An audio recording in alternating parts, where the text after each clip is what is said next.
So we're going to be covering Jefferson Airplane in this video. Very exciting. But here's the thing. Here's what's going to make this video unique amongst all those videos out there that you can watch on Jefferson Airplane.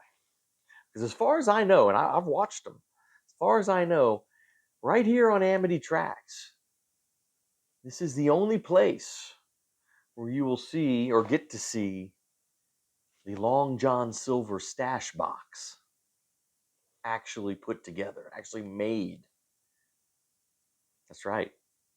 Now, some of those other videos talk about it. They reference it. We actually made it.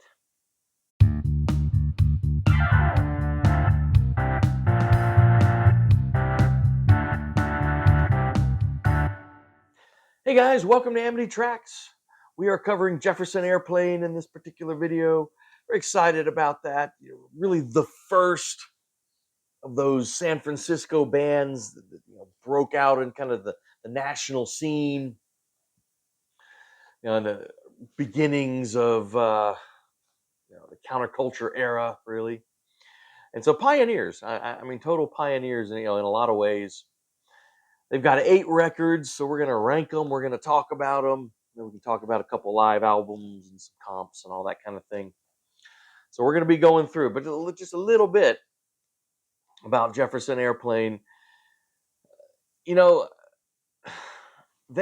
very much of their time. I mean, I think of a lot of these bands. I mean, they're so it's mid to late 60s.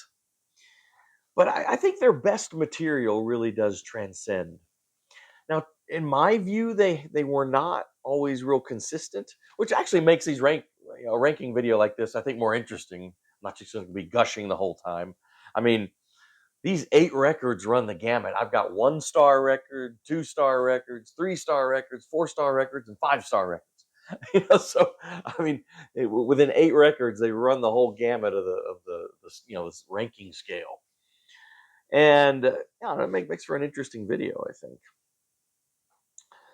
So, originally comprised of Marty Balin on vocals, Paul Kantner, rhythm guitar and vocals, Jorma Kaukonen, lead guitar, and Jack Cassidy on bass, Skip Spence on drums. Now, it was interesting, Skip Spence wasn't a drummer, he was a guitar player, but they thought he, quote, looked like a drummer, so they made him a drummer. And Skip Spence, one of the most notorious kind of acid casualties of that era, and Signe Anderson on vocals. Now that's not the classic lineup, but that'll be the lineup on their first record. And after that, Skip Spence will be gone, goes to Moby Grape, and then into acid casualty oblivion. Signe Anderson is gone after that first record. Spencer Dryden will take over on drums, but most crucially, of course, Grace Slick comes in and brings 2 key songs with her from her earlier band, Great Society. Comes in and takes Signe Anderson's place on vocals, and that'll be the classic lineup. After that, they make a series of their most important records, honestly, and then they sort of break up into factions. Kaukonen and Cassidy start to focus more and more on their side project, Hot Tuna. Kantner and Grace Slick are a couple and sort of doing their things more and more. Marty Balin's sort of stuck in the middle, and he leaves, after Volunteers, actually, and it kind of splinters from there. Now, in this video, I am not covering all those side projects. I'm not getting into Jefferson Starship or Starship or any of that. It's just going to be Jefferson Airplane, just the records under that moniker. All right, well, let's get into it. Number 8 is easy because number 8 is one of the worst records I've ever heard in my life. Number 8 sucks. It's the self-titled Jefferson Airplane, their reunion album. So their last album had been, 72? In 1989, they get back together. Look at these guys. Grace's hair. Marty there. Yeah, it's just, I don't know. This is terrible. I mean, this really is one of the worst records I've ever heard in my life. Horrible. I mean, when you have such a distinct sound and distinct musicians, you're just gonna drown it in this late '80s, just nothingness. I'm not one of those people who just bashes the '80s. I actually really like a lot of the '80s, but this is not good '80s. This is terrible. It's terrible. And the lyrics, man. Check out the lyrics to "Summer of Love," written by Marty Ballard. I mean, and you think, okay, he's like reflecting back on this time, when the airplane was such a key, played a key role in that era. Here's what he comes up with: "The summer of love was something special. We were so young and so free. The summer of love that I was a part of, we had so many dreams. If even a few of them came true, it seems. I still believe in all the music and it's still playing. I still believe in all the words, yeah, I'm still saying. I still believe in all the people. They were really great. And I get to thinking back to where we all were." I didn't write that in 3 minutes. All right, anyway, done. Okay, number 7. Number 7 is 1972's, what really is really the last Jefferson Airplane album. Long John Silver. Yeah, so by Long John Silver, really, this one and then the one that came before are the two, without Marty Ballin. They got Papa John Screech. I mean, Papa John Creech. It's hard to get into the screeching violin. I kind of appreciate what they're doing. So they bring in this guy, this violinist, Papa John Creech, and just on these last two records, there's just every once in a while this sort of caterwauling violin fades in and out, and I appreciate they're trying to kind of change up the sound, do something different, but woo, yeah, it's not my thing. Anyway, and the songs on this record are all kind of, yeah, I mean, it's clear they're sort of running out of ideas, running out of gas. They're all these sort of mid-tempo, kind of plod along at they're pretty much the same tempo. And my feelings on Grace Slick as a singer, at her best, I mean, she really is dynamic and entrancing and all of that. But she can teeter on, and here I think she falls into it, just like yelling. To me, Grace Slick is just sort of yelling on this record. Anyway, much more interesting than the music on this is the stash box. So this is it when it's not put together yet. So these are the parts. You have to, oh crap, you got to unfold it and all that. So here's the deal. Here's how I was able to put together the stash box, because this obviously is not put together. I ordered this off of Amazon, and it like never showed up. I waited like way longer than they said, the delivery time. So I contacted Amazon and said, hey, I haven't received, this. It was as part of this little batch, and none of them came. And I handed it to Amazon. They were cool, because they usually are. I mean, because it happens occasionally. And they basically responded and say, "Oh, sorry, we'll send you out another one." And the other one came. And then like a month later, the original box shows up. So I have like duplicates of all this stuff. So, but good news, I can keep one Long John Silver intact, and I took the other one and made the stash box. Check this out. So here's the inside. It's actually well built. You got to fold these cardboard sides in. There's the little inside there. And it comes in like this, and then there's a little tab here, so it closes up. And it says, 9 fine blends of fragrant weed. It says humidor pack. The funny thing is, elsewhere on here it says cigar box. Like on that inner picture it says cigar. My understanding was, I was reading about this. They, to get the record company like okay on it, they, gonna do the cigar box, but this obviously ain't for cigars. You've seen the stash box, but you've never seen that. All right. And like I said, record isn't all that good. It's like the most interesting thing about that record is the stash box. Number 6 is the one right before this one. This I think is slightly better because it's a little more eclectic. Called Bark from 1971. At least on this one, I think with this new lineup, they got a new drummer, Joey Covington, I believe, and Papa John Creech is on here. And so I don't know, maybe with the new lineup, they were a little more excited, So I think the songs on this are a little bit better than on Long John Silver, but it's still not great. Yeah, I mean it's a little bit better than Long John Silver, I think. All right. Oh, what else? Number 5.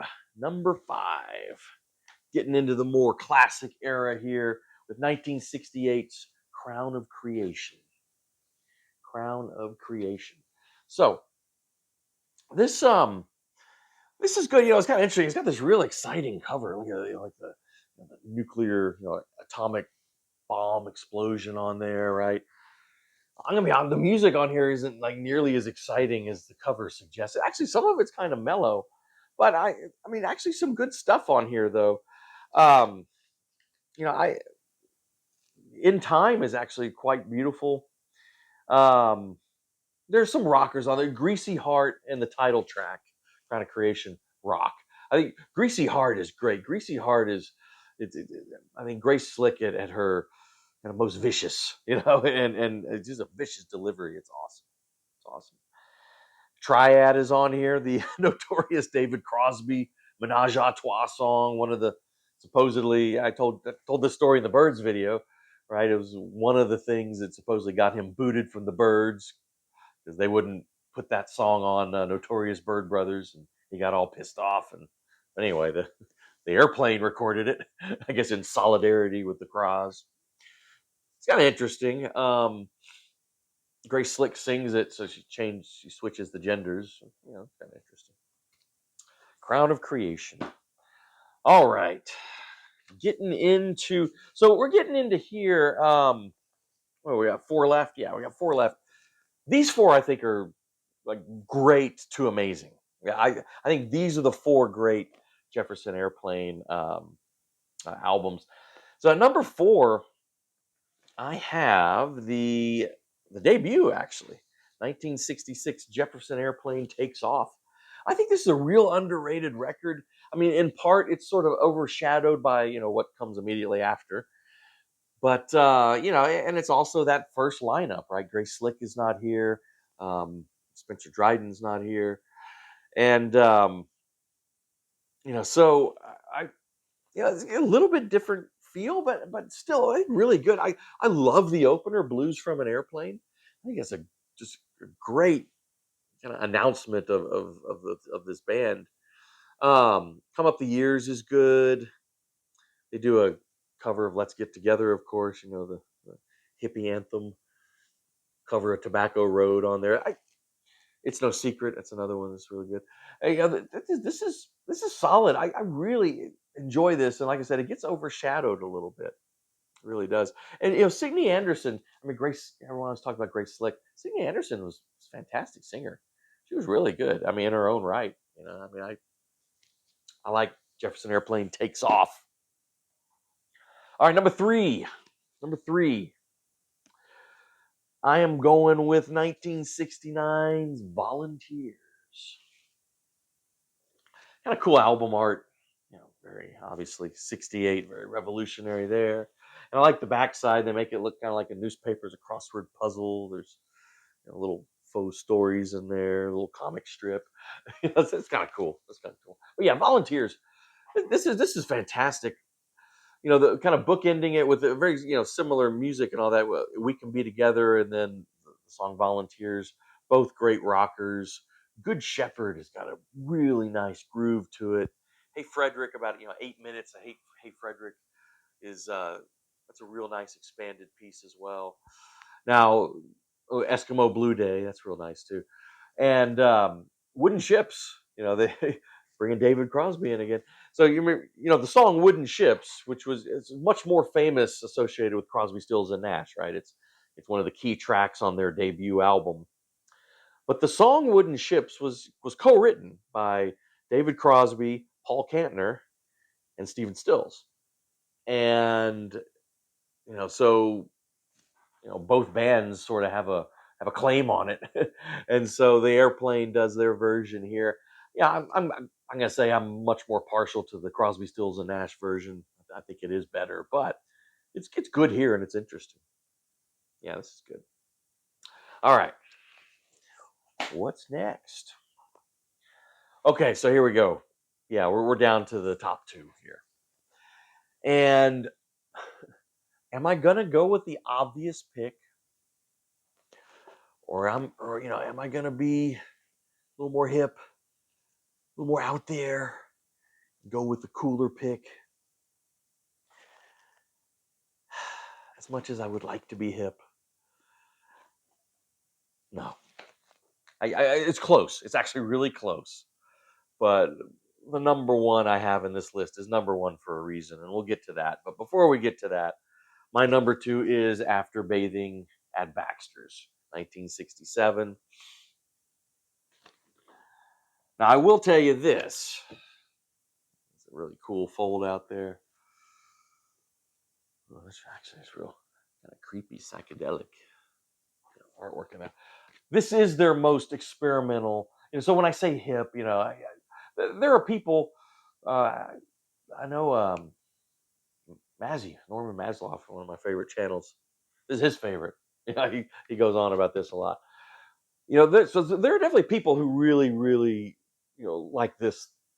I guess the most. I love it. I think it is brilliant. I think it's bold. It's experimental. It's really experimental, and it was a bold move after they had such a breakthrough with the previous record, which we'll talk about in a minute, to kind of go in this direction, because they could have just tried to sort of recapture that success from the previous record, but they really sort of pushed themselves here.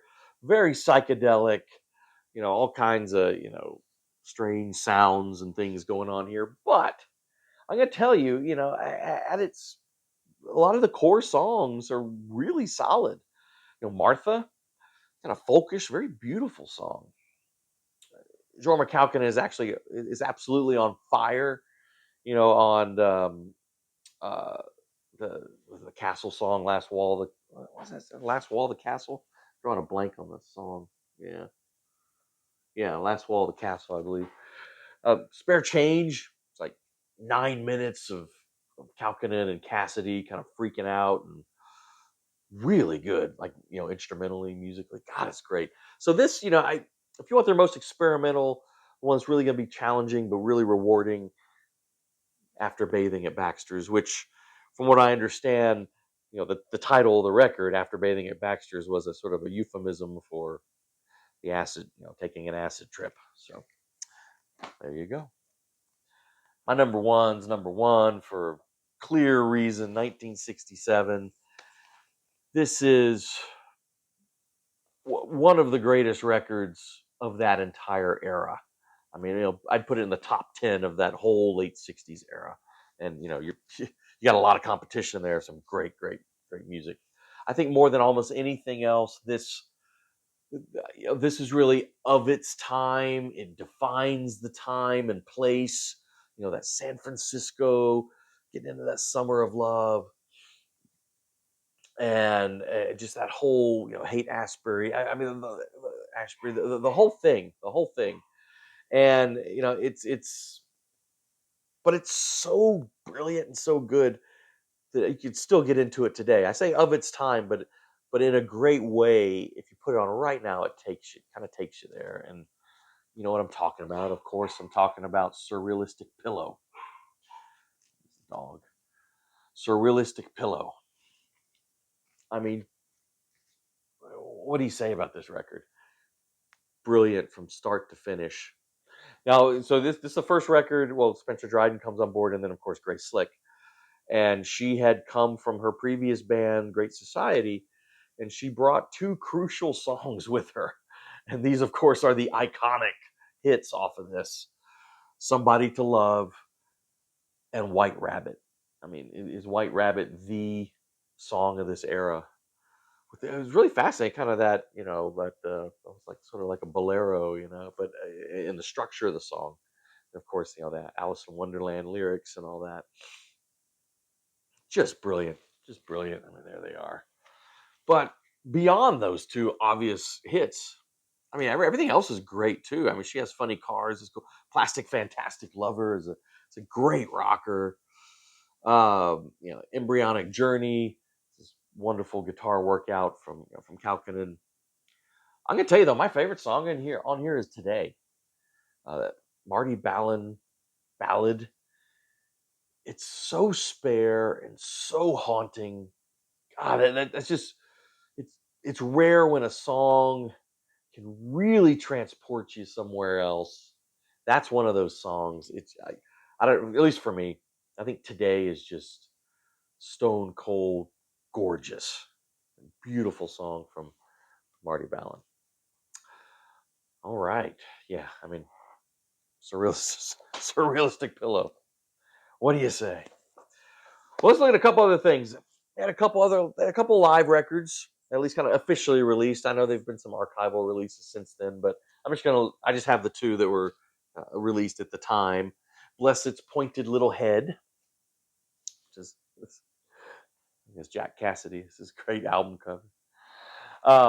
Yeah, just a blazing, blistering live record. So good, so good. Oh, this was 69. So they were still in their prime here, still, with the prime lineup. Yeah, this is awesome. Now, if you want some of that Papa John Screech, and get the tag off of here. Oops, torso on it. Oh, whatever. It's not a good record anyway. 30 Seconds Over Winterland. 30 Seconds Over Winterland. It's kind of interesting. I don't think this is bad. Now this was, what was this? This was 73. So this really was kind of the last release of that original, or of Jefferson Airplane. Not the original lineup had already, broken up, but of Jefferson Airplane before they kind of move into Jefferson Starship and all that. And then, yeah, there's Papa John and the rest of the band.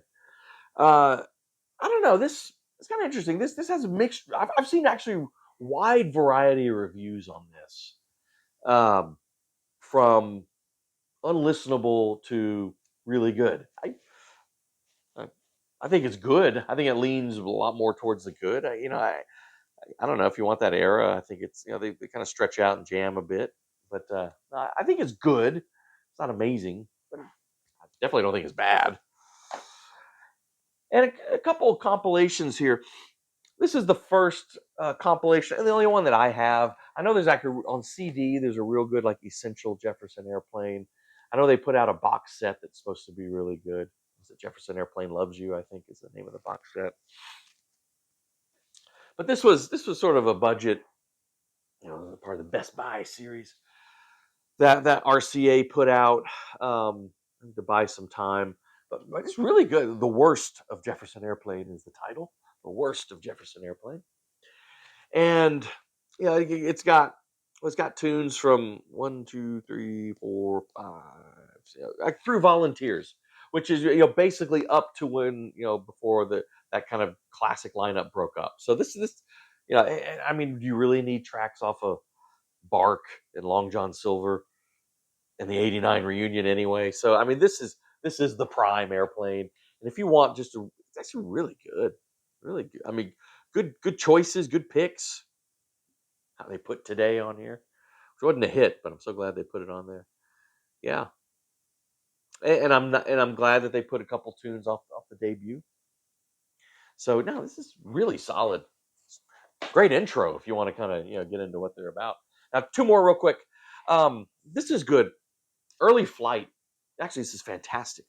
This is one of the earliest examples that I can think of sort of, kind of like the Who did, Odds and Sods, kind of one of those earliest sort of clearing out some the vaults, with some tracks that didn't make the record, some B-sides, some single only releases, stuff like that. Just sort of cleaning up, and it's actually really solid. It's a really good listen. When was this put out? I'm trying to remember. 74. Yeah, so it's just a compilation of these kind of random tracks that weren't on the records, and really good, really good. Actually, one of the better listens, I think. And then there's this. It's interesting. Flight Log is the only other thing I have. It's a double record. What's kind of cool about this is, it's obviously got Jefferson Airplane stuff on it, but it's also got some of the side project tracks on there. So there's like a Hot Tuna track on here, Blows Against the Empire, which I think it was just basically kind of like a Paul Kantner solo thing, Paul and Grace, and then kind of a bunch of buddies like David Crosby and all that, Jerry Garcia and whatnot. But yeah, so just so a lot of the kind of the side projects plus some prime Jefferson Airplane tracks as well. So it's kind of an interesting comp, double album. Yeah, you can find it cheap. I found it kind of cheap, so it's kind of cool. Well, anyway, there you go, Jefferson Airplane, and it looks like I made it in under 30 minutes. That's good. So, in the comments, what do you guys think? You rank them differently? What are your feelings? Your impressions of Jefferson Airplane? Big fan, not a big fan? Tell me what you think. Anyway, please do subscribe to the channel. We really appreciate it. Helps us out. Like the videos. That also helps us out. Hit the bell for notifications, all that good stuff, and we'll see you next time.